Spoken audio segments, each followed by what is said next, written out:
Tämä on ollut varmaan pitkän aivotyön prosessi, siis minä olen aina ollut sohvaperuna, mutta sitten jossain kohtaa varmaan koronan aikaa ja ikää kun tuli vähän 50 plus, niin se painohan vielä sit pikkasen rupesi silleen niin kuin pikkuhiljaa hiipimään. Ja vaikeaa oli varmaan saada se itsensä niin kuin liikkeelle. Se kynnys astua tuosta ovesta sisään, niin sehän oli niin kuin näin korkea. Oli säännöllisesti sovittu, että tule tänne silloin. Sitten meillä on niitä omia maistiaisia tässä, missä oli niin kuin helppo siinä omassa ryhmässä niin kuin tulla matalalla kynnyksellä kokeilemaan erilaisia noita niin kuin ryhmäliikuntajuttuja, koska nehän oli semmoinen iso peikko kanssa, että ikinä minä en mihinkään ryhmäliikuntatunneille ainakaan lähde. Se, että pääsi niin kuin siitä omasta sisäisestä kynnyksestä niin kuin yli. Eka kertaa, kun astuin yksin tuosta ovesta sisään, kun tulin kuntosalille, niin oli mulla vähän semmoinen, että mitä hittoa minä teen täällä.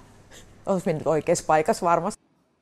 Painohan lähti niin kuin putoamaan ja totta kai niin kuin sit se oma energiataso niin kuin jotenkin oli ihan hirmu hyvä.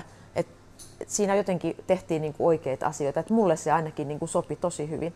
Sitten kun se paino lähti niin kuin laskuun, niin totta kai se semmoinen ulkoinen asiakin niin kuin motivoi siinä. Ja totta kai huomasin itsekin, että minähän tässä vähän kehittynyt, että voihan tällainen 50 plus sohvaperunakin, niin siinä voi jotain muutosta saada aikaiseksi.